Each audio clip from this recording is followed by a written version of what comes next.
Maddalena Colla si è aggiudicata la Serie 2 con 1:18,86 e dunque lei è al comando della classifica provvisoria. È partita la prima serie, ancora qualche minuto e poi le premiazioni.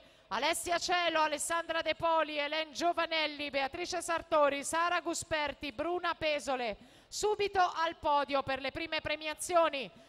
Michele Malijevic, Riccardo Zannoni, Omar Comin, Francesco Peron, Eros Comin, Davide Bizzotto. Ancora per le premiazioni Davide Gobbo, Leonardo Bardin, Davide Guidolin, Giorgia Pretto, Ilaria Carretta, Giulia Cecchin. E intanto Cerchiaro Menegaldo Mazzotta al passaggio di metà gara.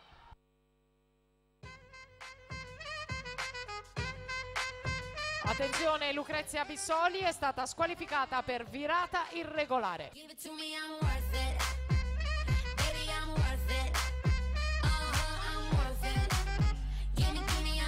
Alle premiazioni Todaro, Rebusco, Gandolfi, Biasin, Malijevic, Buonaguro. E intanto andiamo alle battute finali di questa prima serie. Corsia 6 la Menegaldo, in 4 la Cerchiaro, Mazzotta in mezzo con la Menegaldo 1:15,39 per il primo posto davanti a Irene Cerchiaro, 1:15,62 e poi la Mazzotta che chiude terza con 1:15,73.